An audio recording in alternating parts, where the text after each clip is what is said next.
septembre 2022, le Burkina Faso a connu son deuxième coup d'État en moins de 9 mois, un véritable séisme politique.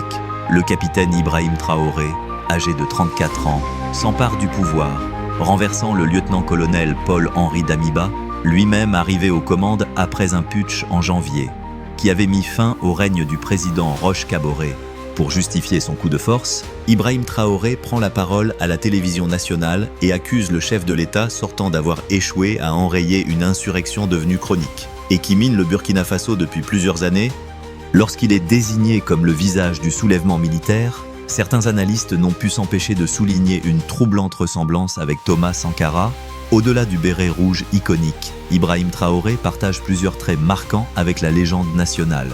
Tous deux sont capitaines. Tous deux ont accédé au sommet du pouvoir à 34 ans.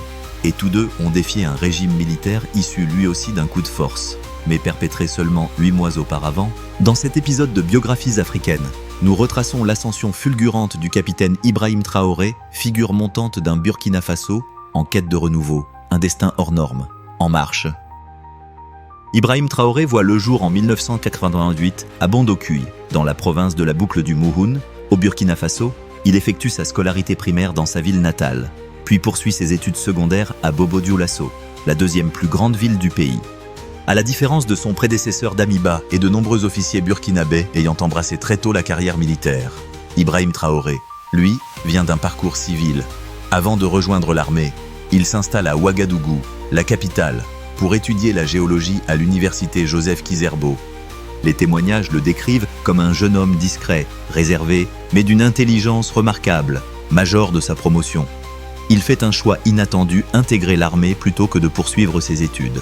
C'est ainsi qu'en 2009, Ibrahim Traoré rejoint l'académie militaire Georges Namoiano, située à Pau, une institution considérée comme secondaire, comparée à la prestigieuse académie militaire de Kadiogo, dont sont issus Thomas Sankara et l'ancien président Paul-Henri Damiba.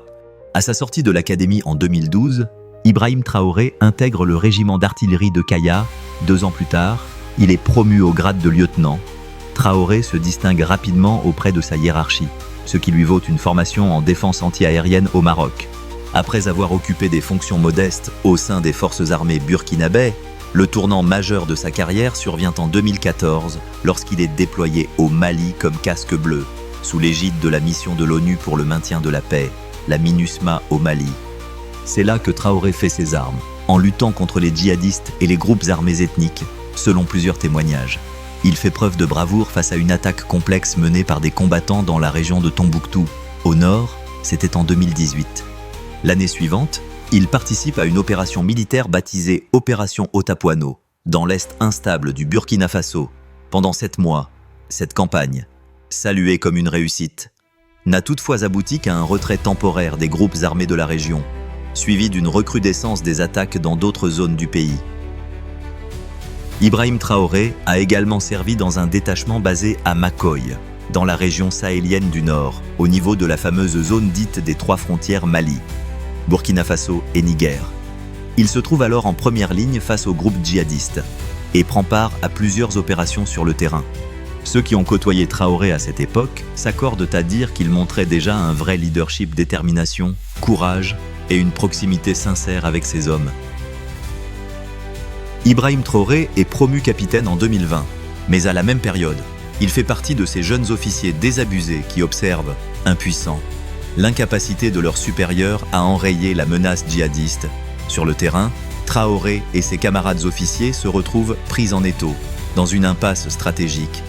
Un témoignage relate un épisode marquant survenu en 2020. La ville de Barsalogo, au centre du Burkina Faso, était sur le point de tomber aux mains des djihadistes. La route menant à Barsalogo était probablement minée. Alors Traoré dirigea ses hommes à travers la brousse, en mode commando, pour libérer la ville à temps. Il convient ici de rappeler que l'insurrection rebelle a des conséquences dramatiques pour la population burkinabé. Les groupes terroristes inspirés du djihadisme sèment le chaos dans les régions nord du pays, contrôlant de vastes zones de territoire, notamment en milieu rural, hors d'atteinte de l'autorité centrale. Selon certaines estimations, le gouvernement ne contrôlerait guère plus de 50% du territoire national, et certains avancent un chiffre encore plus bas. Les attaques menées par le groupe de soutien à l'islam et aux musulmans, également connu sous le nom de Jenim, une branche d'Al-Qaïda, ainsi que par l'État islamique au Sahel, sont en constante augmentation dans la zone sahélienne des 3 frontières, entre le Burkina Faso, le Mali et le Niger. Le Génime, en particulier, basé au Mali et actif dans une grande partie de l'Afrique de l'Ouest, exploite le manque d'opportunités, ainsi que les divisions ethniques et sociales, pour faciliter le recrutement et étendre son emprise sur la région.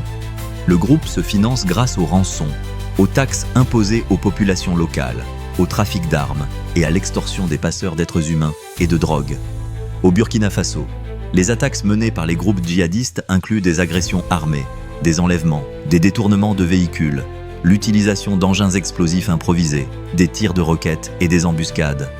Les régions les plus touchées sont le Sahel, le Nord, le centre-nord et l'Est du pays. Fin 2021, une crise humanitaire éclate au grand jour dans de nombreuses zones du Burkina Faso. Un quart de la population se retrouve en insécurité alimentaire. À la mi-septembre 2022, plus de 3000 personnes avaient été tuées, soit un tiers de plus que durant toute l'année 2021. Au total, environ 2 millions de personnes ont été déplacées à l'intérieur du Burkina Faso. En janvier 2022, un coup d'État militaire mené par le lieutenant-colonel Paul-Henri Damiba renverse le gouvernement civil du président Roch Marc Christian Kaboré, élu en 2015 et réélu en 2020, succédant à Michel Kafando, chef du gouvernement de transition à la suite de la révolution populaire de 2014, qui a précipité la chute de Blaise Compaoré. Blaise Compaoré a dirigé le Burkina Faso pendant 27 ans, après avoir pris le pouvoir en 1987 lors d'un coup d'État sanglant au cours duquel le leader révolutionnaire Thomas Sankara a été assassiné. Lorsque Damiba prend les rênes du pays, il invoque l'incapacité du président Kaboré à endiguer l'insurrection islamiste qui ravage le Burkina Faso, peu après son arrivée au pouvoir. Damiba met en place le mouvement patriotique pour la sauvegarde et la restauration, le MPSR, et promet de reconquérir le pays en luttant contre les insurgés djihadistes et en permettant aux 2 millions de déplacés internes de regagner leur foyer. Le capitaine Ibrahim Traoré devient alors membre du MPSR, le nom que s'était donné la junte dirigée par Damiba. En mars 2022, Damiba promeut Ibrahim Traoré au poste de chef de l'artillerie du régiment de Kaya, dans le centre du pays. Mais cette décision allait, ironiquement, se transformer en germe de la chute de Damiba lui-même. Malheureusement, durant le bref passage au pouvoir du président Damiba, les attaques des islamistes armés se sont intensifiées au Burkina Faso, avec la prise de territoire en zone rurale et l'encerclement progressif de certaines villes. Sous ce nouveau régime, nombreux sont les militaires qui n'ont constaté aucune amélioration notable. Les soldats postés dans les zones les plus reculées ne recevaient souvent pas leurs soldes à temps. Le régiment du capitaine Ibrahim Traoré devient alors un véritable foyer de mécontentement. Et c'est Traoré lui-même, à la demande de ses camarades, qui entreprend plusieurs voyages à Ouagadougou pour porter leur voix auprès du président Damiba. Au fil des mois, le mécontentement à l'égard de Damiba ne cesse de croître dans les rangs de l'armée. Les soldats continuent de faire face aux mêmes pénuries logistiques et subissent de lourdes pertes. C'est pourquoi le lieutenant-colonel Damiba, ainsi que son entourage d'officiers climatisés, confortablement installés dans leurs quartiers généraux frais de la capitale, sont accusés d'être totalement déconnectés de la réalité du terrain. La désillusion face à l'inaction du gouvernement Damiba se transforme peu à peu en colère, qui semble s'être cristallisée chez les soldats en une volonté résolue de s'emparer du pouvoir. Comme lors du putsch de janvier, le déclic fut une attaque survenue le 26 septembre 2022 lorsque des forces djihadistes ont attaqué un convoi de 150 camions chargés de vivres en route vers Djibo, l'une des principales villes du Nord en guerre. Cette ville de 60 000 habitants était assiégée depuis environ 18 mois par des groupes terroristes. L'attaque contre le convoi, revendiquée par un groupe affilié à Al-Qaïda, a fait 37 morts, dont 27 soldats. Dans les rangs de l'armée, la frustration était palpable. Notamment parmi les plus jeunes éléments, cette débâcle militaire est alors imputée à Damiba. Une semaine plus tôt, il avait mobilisé une délégation de 70 personnes pour assister au sommet des Nations Unies à New York. Le président Damiba affirmait que son gouvernement réalisait des progrès dans la lutte contre le terrorisme. Il en a aussi profité pour solliciter le soutien de la communauté internationale. Mais ce voyage au sommet des Nations Unies a été perçu, au Burkina Faso, comme une dépense inutile, déconnectée de la réalité dramatique de l'insécurité dans le pays. Dans les jours qui suivent, le capitaine Ibrahim Traoré, au nom de nombreux soldats mécontents, se rend à Ouagadougou pour rencontrer le président Damiba. Il demande audience au chef de l'État, mais ne reçoit jamais de réponse. Face à ce qu'il considère comme du mépris, Traoré et d'autres officiers de sa génération décident de passer à l'action. À l'aube du 30 septembre, des coups de feu retentissent à Ouagadougou. Les putschistes sont passés à l'offensive.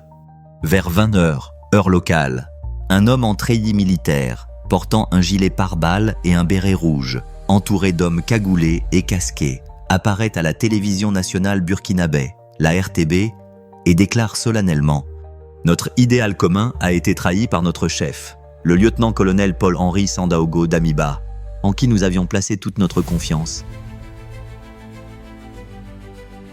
En effet, la dégradation de la situation sécuritaire, qui avait motivé notre première action, a été reléguée au second plan, au profit de dérives politiques malheureuses. Loin de libérer les territoires occupés, cet homme annonce que le capitaine Ibrahim Traoré prend désormais la tête du mouvement patriotique pour la sauvegarde et la restauration, renversant ainsi le lieutenant-colonel Paul-Henri Sandaogo Damiba.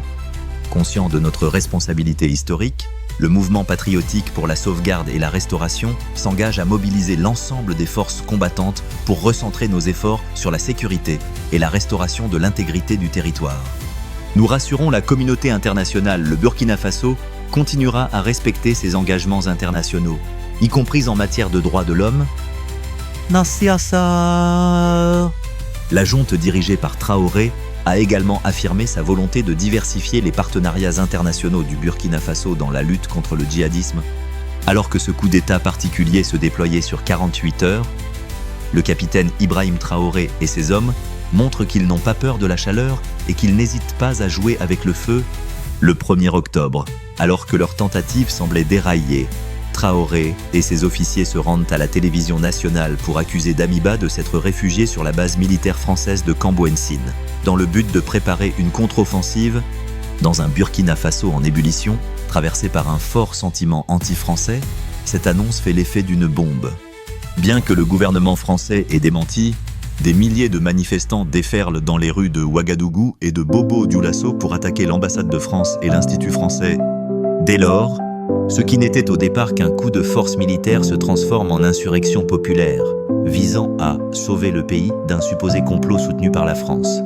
Durant la nuit, plusieurs corps de l'armée, dont l'armée de l'air et certaines unités des forces spéciales, se rallient au capitaine Ibrahim Traoré. Au matin suivant, la messe est dite, Damiba est contraint de démissionner.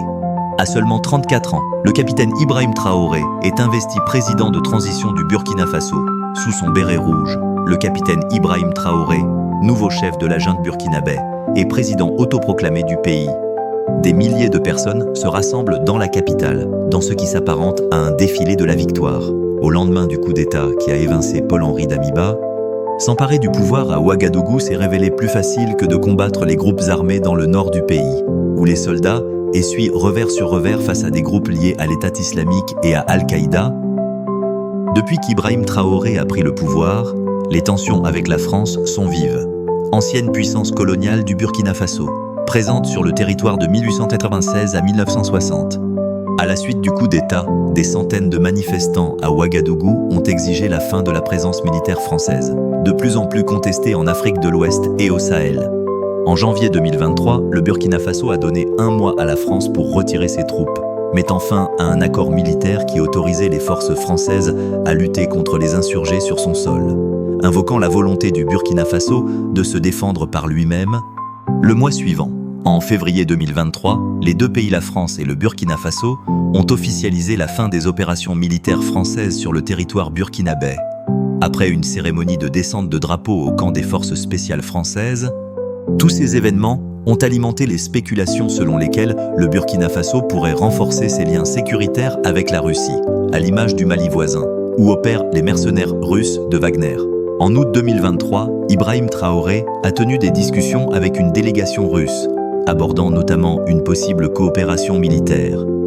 Ces échanges faisaient suite à une rencontre entre Traoré et le président russe Vladimir Poutine, lors du sommet Russie-Afrique tenu à Saint-Pétersbourg en juillet de la même année.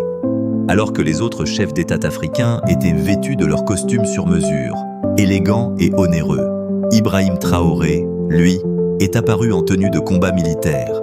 Béret rouge vissé sur la tête et gants tactiques aux mains, un style devenu sa véritable signature.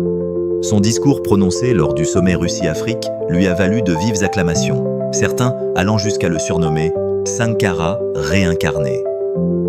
Voici un extrait marquant de cette allocution. Le vrai problème, c'est de voir des chefs d'État africains qui n'apportent rien à des peuples en détresse, reprendre les discours des impérialistes. Et à cause de cela, on finit par nous traiter de miliciens, on nous taxe de violateurs des droits humains. Nous, dirigeants africains, devons cesser d'agir comme des marionnettes qui dansent chaque fois que l'impérialiste tire sur nos ficelles. Dans son discours, Traoré a vivement critiqué les présidents africains, satisfaits de vivre de dons et de gratuités. Voici la suite de l'extrait de son intervention, je cite. « Hier, le président Vladimir Poutine a annoncé que des cargaisons de céréales gratuites seraient envoyées en Afrique. C'est une bonne chose, et nous disons merci pour cela. Cependant, ce message s'adresse aussi à nos chefs d'État africains. Au prochain forum, nous ne devons plus venir ici sans avoir assuré l'autosuffisance alimentaire de nos populations. Nous devons apprendre des expériences de ceux qui ont su atteindre cet objectif. » N'hésitez pas à vous abonner si ce n'est pas encore fait, et pensez à liker et partager la vidéo si elle vous a plu. Merci à toutes et à tous pour votre fidélité.